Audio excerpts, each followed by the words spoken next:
తోటి 1000 తలలతో నల్లటి వస్త్రములను కట్టుకుని తపస్సు చేస్తూ కూర్చుని ఉంటాడు. ఆయనని కూడా దాటి ముందుకు వెళ్ళిపోతే ఆ వెళ్ళిపోయిన తరువాత అక్కడ కనపడుతుంది అద్భుతమైనటువంటి ఉదయ పర్వతము. ఆ ఉదయ పర్వతంలో సౌమనసము అనబడేటటువంటి ఒక శిఖరం ఉంటుంది. ఆ సౌమనసం అనబడేటటువంటి శిఖరం మీద మహానుభావుడైనటువంటి వామనమూర్తి అవతార స్వీకారం చేసినప్పుడు మొట్టమొదట ఒక పాదాన్ని ఉంచి మేరు పర్వతం మీద రెండో పాదాన్ని ఉంచి ఇంతంతైవటుడింతయై మరియుతానింతయ్య భోవీధిపై అంతైతో యదమండలగ్రమణ కల్లంతై ప్రభారాశిపై అంతై చంద్రునకంతయై ధ్రువునిపై అంతై మహర్వాటిపై అంతై సత్యపథోన్నతుండగుచు బ్రహ్మాండాంత సమర్థి అయ్యని పెరిగి 2 పాదములు వేసి నిలబడ్డాడు. అంతటి అద్భుత స్వరూపంతో విష్ణుపాద స్పర్శ పొందినటువంటి శిఖరాలు. అయం సుదర్శనోద్వీప పురో యస్య ప్రకాశతే యస్మిన్ తేజశ్చ చక్షుశ్చ సర్వప్రాణిభృతామపి అంటారు మహర్షి. ఆ పర్వత శిఖరము సౌమనసము ఎక్కడ ఉన్నదో ఉదయ పర్వతంలో అక్కడ సూర్యబింబం ఉదయిస్తుంది. అక్కడ మొట్టమొదట ప్రతిరోజు సూర్యుని యొక్క ఎర్రటి కాంతులు ప్రారంభమవుతాయి. అక్కడ ప్రారంభమైనటువంటి కాంతులు కొద్ది క్షణాలలో ఆ బింబం ఇలా ఎర్రటి గీతతో పైకి లేవగానే ఆ కాంతి భూమండలాన్నంతటినీ కప్పేస్తుంది. ఆ కప్పేసినప్పుడు ఎర్రటి బింబంగా పైకి లేస్తాడు. ఆయన యొక్క కాంతి కిరణములే సమస్త భూతముల యొక్క కన్నుల మీద పడతాయి. యస్మిన్ తేజశ్చ చక్షుశ్చ అన్ని భూతముల యొక్క కన్నుల మీద పడి చైతన్యము కలుగుతుంది. కలిగి సమస్త ప్రాణులు కందెరయగుచు అంటారు తిక్కన గారు.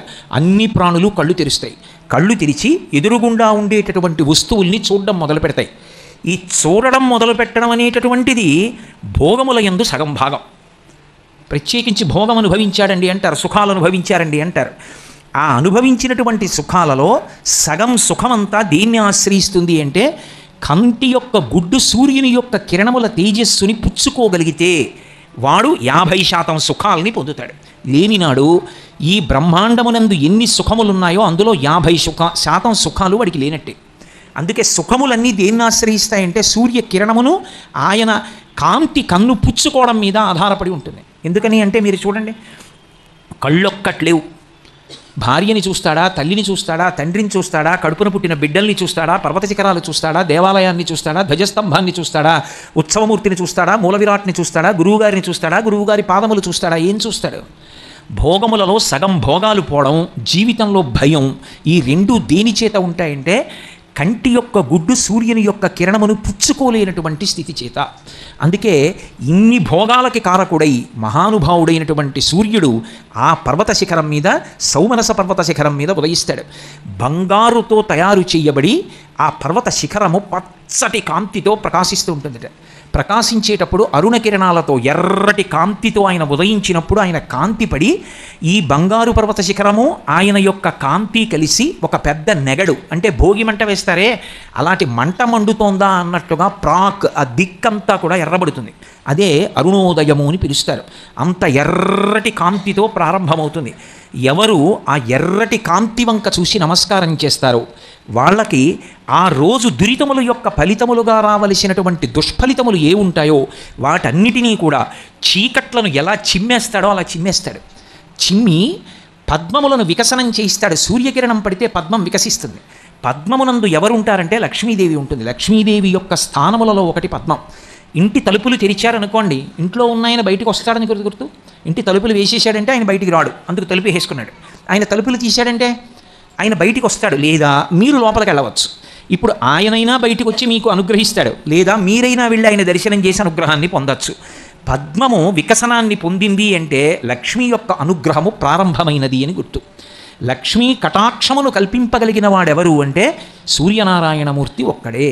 అందుకే ఆయన ఉదయిస్తున్నప్పుడు ఆ అరుణారుణ కాంతుల వంక ఎవడు చూస్తాడో, ఎవడు చూసి దర్శనం చేస్తాడో, ఎవడు నమస్కరిస్తాడో వాళ్ళకి విశేషమైనటువంటి అనుగ్రహం. ఒకటి, దురితము యొక్క ఫలితము తొలగదోయబడుతుంది.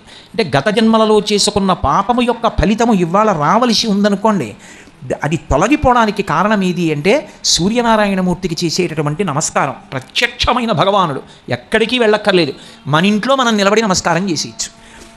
రెండవది, ఆయన లక్ష్మీ కటాక్షాన్ని ప్రసరింపచేస్తాడు. ఏ దురితము ఉన్నదో దాన్ని పోగొట్టడమే కాదు, దాని స్థానంలో ఐశ్వర్యాన్ని తీసుకొచ్చి నింపుతాడు. అందుకే యోగము క్షేమము అంటారు. ఈ రెండు ఈశ్వరుడు ఇస్తాడు. క్షేమము అంటే ఉన్నది ఉండుట, ఏది ఉండాలో అవన్నీ ఉండాలి. అందుకే పూర్వం ఉత్తరం రాస్తే క్షేమం అని రాసేవారు. అంటే అవతలవాడు చదువుకుని ఉద్వేగపడక్కర్లేదు. ఏవేవి ఉండడం వల్ల నేను సంతోషంగా ఉంటానని నువ్వు అనుకుంటున్నావో అవన్నీ ఉన్నాయి, ఏవీ జారిపోలేదు. యోగం, నేను సుఖపడడానికి కావలసినటువంటి వస్తువులలో కొత్త వస్తువులు సమకూడాయి.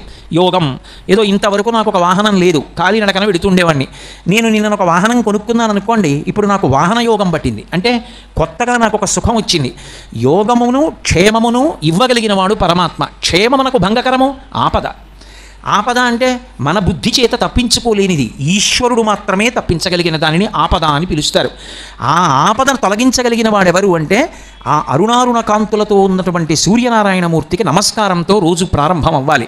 అందుకే త్రైవర్ణికులు అంటారు. అంటే యజ్ఞోపవీతం వేసుకునేటటువంటి అధికారం ఉన్నటువంటి వర్ణముల యందు జన్మించినటువంటి వారు కొంతమంది ఉంటారు. వాళ్ళకి సూర్యోదయ కాలమునందు, మధ్యాహ్న కాలమునందు, ప్రదోష కాలమునందు విశేషమైనటువంటి విధి ఏర్పాటు చేయబడింది. అది సూర్య సంబంధమై లోకమునకు ఉపకారము చేసేటటువంటి ప్రజ్ఞతో కూడుకుని ఉంటుంది. 4వ వర్ణము వారు సూర్యోదయ సమయంలో ఏమీ చెయ్యకుండా ఉండవచ్చు అని అనుకోకూడదు.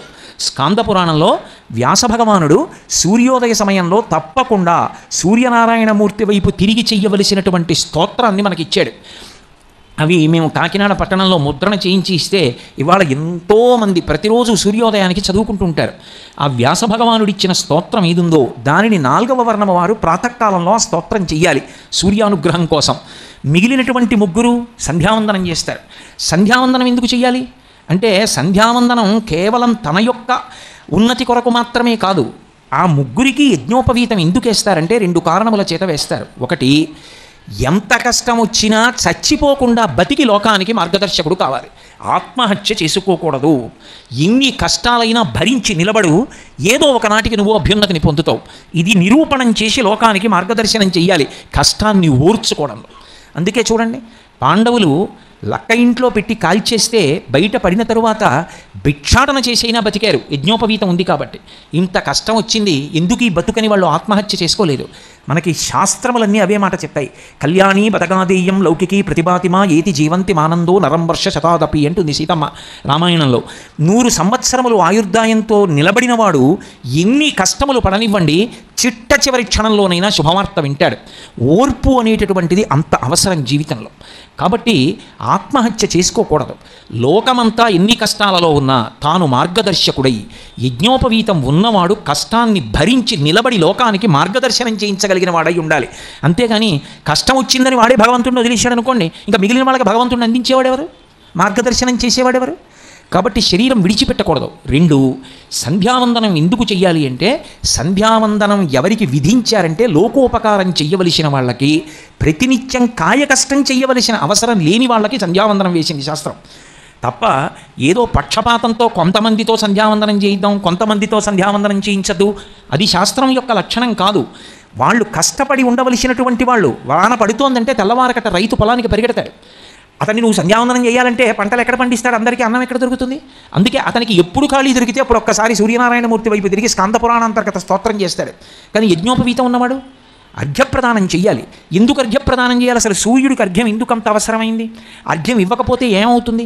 ఎందుకు ఈ త్రైవర్ణికులు అంటే సంధ్యావందనం చెయ్యవలసినటువంటి కర్తవ్యం ఉన్నటువంటి వాళ్ళు ఎందుకు అర్ఘ్యప్రదానం చేస్తారు 3 సంధ్యలలో? అందులో ప్రత్యేకించి ప్రాతఃసంధ్య తెల్లవారుజామున సంధ్యావందనానికి అంత అవసరం ఎందుకు వచ్చింది అంటే దానికి ఏ అవసరం చేత చేయించారో చెప్పారు.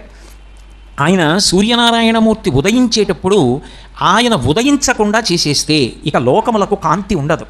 లోకములకు కాంతి లేకపోతే, సూర్యుని యొక్క గమనం లేకపోతే ఆ చీకటి వలన ధర్మము లుప్తమైపోతుంది. సూర్యుడు ఉదయిస్తున్నాడు అంటే కదా ప్రమాణంగా చేసుకుని సంధ్యావందనం, మధ్యాహ్నానికి వచ్చాడంటే కదా మళ్ళీ సంధ్యావందనం, ప్రదోషానికి వెళ్ళాము అంటే కదా మళ్ళీ సంధ్యావందనం. ఇవి లేనప్పుడు సంధ్యావందనం ఎక్కడుంటుంది? లేనప్పుడు ముందు ధర్మం లుప్తమైపోయింది. ఎందుకంటే సంధ్యాహీన అశుచి, సంధ్యావందనం చేయకపోతే అశౌచంతో ఉన్నవాడితో లెక్క, వాడు ఏ కార్యానికి పనికిరాడు.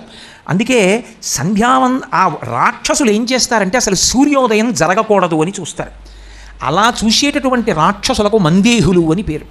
ఆ మందేహులన్న రాక్షసులు ఎక్కడుంటారు అంటే నేను ఇందాక మీతో మనవి చేసి ఉన్నానే క్రమం, ఆ క్రమంలో లోహిత సముద్రానికి ముందు ఉండేటటువంటి శిశిర పర్వతాన్ని కూడా దాటి, లోహిత సముద్రాన్ని దాటి గరుత్మంతుడు ఉండేటటువంటి కుటశాల్మలి వృక్షం దాటిపోయిన తర్వాత సూర్యనారాయణమూర్తి ఉదయం జరుగుతోంది, ఇక ఎర్రకాంతి వస్తుందేమో అనగానే వాళ్ళు ఏం చేస్తారంటే చెట్ల మీదకి ఎక్కి ఆ చెట్లకి తలకిందులుగా వేలాడుతూ ఉగ్రమైన పెద్ద శరీరాల్ని పెంచి సూర్యకిరణములు భూమండలం మీదకి రాకుండా అడ్డుకుంటారు. అడ్డుకున్నప్పుడు ఏం జరుగుతుంది అంటే వాళ్ళు ప్రతిరోజు కూడా తే పతంతి జలే నిత్యం సూర్యస్యోదయనం ప్రతి. ఏ కారణం చేత అంటే అభితప్తాః స్మ సూర్యేణ లంబంతే స్మ పునః పునః నిహతా బ్రహ్మతేజోభిః అహన్యా హనిరాక్షసాః అని. వాళ్ళు అలా చెట్లకి తలకిందులుగా వేలాడుతూ సూర్యబింబానికి అడ్డొచ్చి ఇక సూర్యుని యొక్క కిరణములు పడకుండా ఆపేటటువంటి సమయంలో సూర్యుడు ఉగ్రమైన స్వరూపాన్ని పొందుతాడు. ఒకసారి నా కర్తవ్యతానిష్టకి నా కారుణ్యానికి ఎదురొస్తున్నారు, మీరు నన్ను ఉదయించకుండా అడ్డుకుంటున్నారని చూస్తాడు.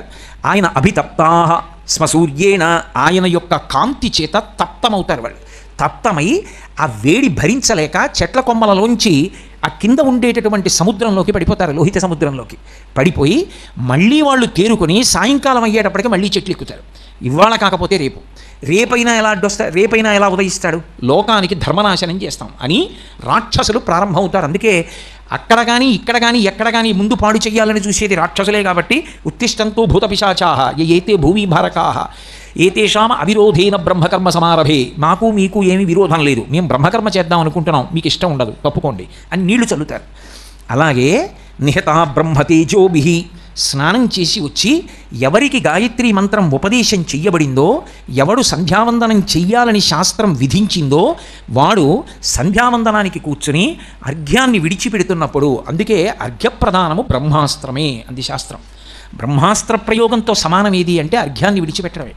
ఇంట్లో నియమంగా సంధ్యావందనం చేసి సూర్యమండలం వైపుకి చూస్తూ అంత భక్తితో అర్ఘ్యం ఇచ్చేటటువంటి వాడు ఇంట్లో ఉన్నాడనుకోండి, అటువంటి వాడొక్కడు ఇంట తిరిగిన కారణం చేత ఎటువంటి ఉగ్రభూతమో కూడా ఇంట్లో ప్రవేశించడానికి వీల్లేదు.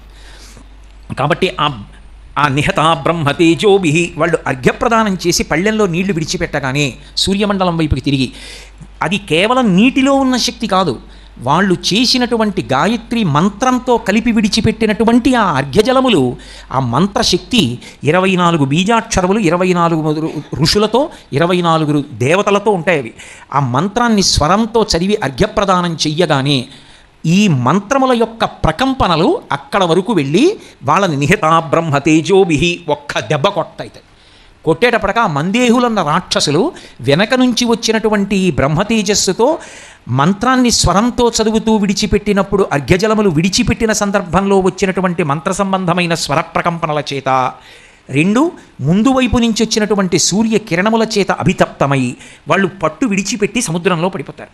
అందుకే లోకోపకారము చేయుట కొరకు సంధ్యావందనము. అసలు అది చెయ్యలేదనుకోండి త్యాగబుద్ధి అలవడదు. త్యాగేనైకే అమృతత్వమానసు. కేవలం అలంకారప్రాయంగా యజ్ఞోపవీతం వేసుకోమని చెప్పలేదు శాస్త్రం. వేసుకున్నావు అంటే ఎక్కడిది యజ్ఞోపవీతం అని అడిగారు. ఎక్కడిది, ఇది ఎవరు తయారు చేశారు, అసలు అలా వేసుకోమని ఎవరు చెప్పారు అని అడిగారు. అడిగితే యజ్ఞోపవీతం పరమం పవిత్రం ప్రజాపతేర్యత్ సహజం పురస్తాత్. ఇది ఒకరు తయారు చేయలేదు. ప్రజాపతి మొట్టమొదట, ప్రజాపతి అంటే పరమేశ్వరుడు, భగవానుడు ఎప్పటివాడు, సనాతనుడు, ఇప్పటివాడని చెప్పడం కుదరదు. ఇప్పటివాడు అని చెప్పడం కుదరనటువంటి పరమ సనాతనుడైనటువంటి పరబ్రహ్మమునకు తనంత తాను సహజముగా యజ్ఞోపవీతం ఉన్నది. అది ఎవరు సృజించారు అంటే ఈశ్వరుడు ఎంతటి సనాతనుడో యజ్ఞోపవీతం అంతటి సనాతనము. అంత గొప్పదైన యజ్ఞోపవీతాన్ని వేసుకోవడానికి అధికారం తండ్రి కల్పించి ఉపనయనం చేస్తే ఆ యజ్ఞోపవీతం విడిచిపెట్టి తిరిగిన వాడి కన్నా నీచుడు లోకంలో ఇంకొకడు ఉండడు. కాబట్టి అంత గొప్పది యజ్ఞోపవీతం పరమం పవిత్రం ప్రజాపతేర్యత్ సహజం పురస్తాత్. అటువంటి యజ్ఞోపవీతం వేసుకున్నవాడు త్యాగేనైకే అమృతత్వమానసు. 10 మంది యొక్క అభ్యున్నతిని కోరి తాను త్యాగము చెయ్యాలి. ఏమిటా త్యాగం అంటే ఆ సమయమునందు ఏ పని పెట్టుకోడు. ఆ సమయంలో కూర్చుని సంధ్యావందనం మాత్రం నియమంగా చేయవలసిందే. మిగిలినవి ఏవి చేశావు ఏవి చేయలేదు, పూజలహుగా శ్రీరామ రామ రామేతి రమే రామే మనోరమే అను పర్వాలేదు. ఒకే నామం బట్టి ఉమామహేశ్వరాభ్యాం నమః అర్ఘ్యం సమర్పయామి హస్తయోః అర్ఘ్యం సమర్పయామి పాదయోః పాద్యం సమర్పయామి ముఖే ఆచమనీయం సమర్పయామి, ఉపచారాలు చెప్పేయి, దోషం లేదు. కానీ సంధ్యావందనం చేయకపోతే లోకానికి అపకారం చేసే మందేహులనేటటువంటి రాక్షసులు తొలగిపోవడానికి నీకు కట్టబెట్టబడిన శక్తిని నువ్వు వినియోగించలేదు. దానివల్ల లోకోపద్రవానికి కారణం నువ్వు కూడా అయ్యావు. రాక్షసులను అడ్డుకునే శక్తి నీకున్నా నువ్వు ఉపయోగించకపోతే నువ్వు చేయవలసిన కర్తవ్యంలో లోపం వచ్చింది. కాబట్టి లోకానికి వచ్చినటువంటి కష్టానికి నువ్వు కారకుడు అయ్యావు. అది మనిషిని బాధ పెడుతుంది. అందుకే సంధ్యావందనం చెయ్యండి అనడానికి కారణం ఏమిటంటే సూర్యోదయ సమయంలో మందేహులన్న రాక్షసులను పోగొట్టడానికి బ్రాహ్మణులే కాదు త్రైవర్ణికులు యజ్ఞోపవీతం ఉన్న వాళ్ళందరూ కూడా సంధ్యావందనం చేసి అర్ఘ్యప్రదానం చెయ్యవలసిందే అని ఆ రాక్షసులు పడిపోయి మళ్ళీ సాయంకాలానికి ఎగిరి మళ్ళీ చెట్ల కొమ్మలు పట్టుకొని మళ్ళీ సూర్యుడు ఎక్కడ ఉదయిస్తాడో అక్కడంతా కప్పేస్తారు. ఇది ఎన్నాళ్ళు జరుగుతుంది అన్నారు. ప్రతినిత్యం జరుగుతుంది. అది ఆగడం అన్నది ఉండదు. ఎందుకంటే వాళ్ళ బలం అటువంటిది ఆ రాక్షసులది. దాన్ని పడగొట్టగలిగిన శక్తి అటువంటి ఆ గాయత్రీ మంత్రంతో కూడుకున్న అర్ఘ్యప్రదానానికి ఉంది. అటువంటిది వినియోగించుకోవడం, అటువంటి అవకాశం కలగడం ఎంత అదృష్టం జీవితంలో. బ్రతికున్నంత కాలం తాను అటువంటిది చెయ్యగలడు. అందుకే తాను కోరుకుంటాడు. ఒక ముతక మాట ఒకటి ఉంటుంది, చస్తుంటే సంధ్యమంత్రం అని. చచ్చిపోయాడంటే ఇంకా శరీరం లేదు, అప్పటి వరకు శరీరం ఉందిగా. ఒకవేళ స్పృహ లేకపోయినా తండ్రికి శరీరంతో ఉన్నాడుగా. ఇంకా మా నాన్నగారు స్పృహ లేకుండా ఉన్నా శరీరంతో ఉన్నారు, లోకోపకారం మాత్రం పోకూడదు మా నాన్నగారి వల్ల అని అందుకుని ఆత్మజుడు అంటారు. కొడుకు తండ్రి ఎక్కడ స్పృహ తప్పి ఉన్నాడో అక్కడే కింద నీళ్లు చల్లు కూర్చుని ముందు నాన్నగారి పేరు చెప్పి సంధ్యావందనం చేసి అర్ఘ్యం ఇవ్వాలి. అర్ఘ్యం ఇచ్చి తర్వాత తన పేరు చెప్పుకుని మళ్ళీ సంధ్యావందనం చేసుకోవాలి. అందుకు కొడుకు ఉండాలని కోరుకుంటారు. ఆ ఉపకారం కొడుకు చెయ్యలేదనుకోండి, ఆయన శరీరంతో ఉండి లోకోపకారం చెయ్యని వాడుగా వెళ్ళిపోతాట. అది ఆయన కోరుకునేది కాదు. అంత త్యాగబుద్ధితో ఉంటారు అని అందుకు గౌరవించారు. ఉత్తుత్తినే నమస్కారాలు పెట్టించుకోలేదు, త్యాగబుద్ధితో ప్రవర్తించి పెట్టించుకున్నారు. ఏదైనా ఒక విషయాన్ని విమర్శ చేసే ముందు అందులో ఉన్నటువంటి విషయాల్ని సాకల్యంగా పరిశీలనం చేయకూడదు. అది తొందరపాటు అవుతుంది. ఋషులు పెట్టినటువంటి వ్యవస్థని అగౌరవపరిచేటటువంటి అధికారం మనకి లేదు. ఇది వేదభూమి, ఇది కర్మభూమి, ఇది ఋషిభూమి. దానికి గౌరవించి బతకడం మనం నేర్చుకోవాలి. కాబట్టి సూర్యోదయం అనేటటువంటి దాని వెనక అంత విశేషం నడుస్తుంది. ఎందుకు సూర్యోదయానికి అంత గొప్పతనం ఇచ్చారంటే బ్రహ్మగారు చెప్పుకున్నాడు స్వయంగా, ఆయన మీదనే జగత్తంతా ఆధారపడింది. అందుకని ఆయన ముందు ఎటు ఉదయించాలో నేను నిర్ణయం చేశాను. ఆయన ఎటు ఉదయించాలో నిర్ణయం చేసి ఇది ఆయన దిక్కని చెప్పాను కాబట్టి ఇది ప్రాక్ అని సంతోషపడిపోయాడు. అంటే బ్రహ్మగారంతటి వాడు దిక్కులను సృజించినప్పుడు సూర్యుడు ఎక్కడ ఉదయించాలో నిర్ణయం చేసి దానిని ప్రాక్ అని పిలిచాడు. అంటే తూర్పు దిక్కుకి ఎంత గొప్పతనం ఉందో చూడండి. అందుకే ఏ పని చేయండి తూర్పుకి తిరిగి నమస్కారం చేస్తారు. అందుకే సుందరకాండలో కూడా ఆయన దక్షిణ దిక్కుగా వెళ్ళవలసి వచ్చిన హనుమ అంజలిం ప్రాంహుకం కుర్వన్ పవనాయ ఆత్మయోనయే తదోహి వవృతే గంతుం అని ఆయన తూర్పు దిక్కుకి తిరిగి నమస్కారం చేస్తాడు. దక్షిణ దిక్కుకి వెళ్ళవలసి ఉండి కూడా. అంటే తూర్పు దిక్కుకి నమస్కారం చేయడం ఎందుకు అంటే భగవానుని యొక్క ప్రత్యక్ష స్వరూపం కన్నుల ముందు కదలాడేటటువంటి దిక్కు తూర్పు దిక్కుయే. ఆయన బయలుదేరుతున్నప్పుడు ఒక విశేషం జరుగుతుంది. ఇది చెప్పినవాడు ఎవరో సామాన్యుడు అనుకోకండి. ఇప్పుడు నేను చెప్తున్న విషయాన్ని చెప్తున్నవాడు మయూరభట్టు అని ఒక మహాకవి. ఆయనకు ఒకప్పుడు కుష్ఠవ్యాధి వచ్చి వేళ్ళు ఊడి కింద పడిపోతున్నాయి. కింద పడిపోతుంటే ఆయన కోణార్క వెళ్ళి కోణార్కలో ఉన్నటువంటి సూర్యదేవాలయానికి ప్రదక్షిణాలు చేశాడు. ప్రదక్షిణం చేసి రోజు సూర్యభగవానుడి వంక తిరిగి స్తోత్రం చేశాడు. అప్పుడు ఆయనను అనుగ్రహించి సూర్యభగవానుడు ఆయనకు వచ్చిన కుష్ఠవ్యాధి పోగొట్టినప్పుడు అరుణారుణ కాంతులతో వస్తున్నటువంటి ఆ సూర్య రథాన్ని చూస్తే, అందుకే సూర్యుడికి ఎంత గొప్పో సూర్య రథానికి అంత గొప్ప ఉంది. సూర్య రథాన్ని స్మరించినా, సూర్య రథాన్ని భావన చేసినా, ఆయన వస్తున్నటువంటి వేళ రథం వంక చూసినా కూడా అంతటి అభ్యున్నతి కలుగుతుంది. దాన్ని నేను చెప్పట్లేదు, మయూరభట్టు చెప్పాడు మహానుభావుడు. ఎందుచేత అంటే మీరు చూడండి, లోకంలో శివరథం అండి అని కట్టి పూజ చేయరు, విష్ణురథం అండి అని కట్టి ఇళ్లలో ఎవరు పూజ చేయరు. సూర్యరథం అండి అని మాత్రం కట్టి పూజ చేస్తారు. ఎప్పుడు మాఘమాసం వస్తే ప్రత్యేకంగా ఆదివారాల్లోనూ రథసప్తమి నాడు ప్రకృతి చేత ఆ సమయంలో ఏది ఇవ్వబడుతుందో దానితో కడతారు.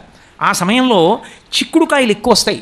చిక్కుడుకాయలకి వెదురు పుల్లలు గుచ్చి సూర్యరథం కట్టామని సూర్యరథం పెట్టి చిక్కుడాకు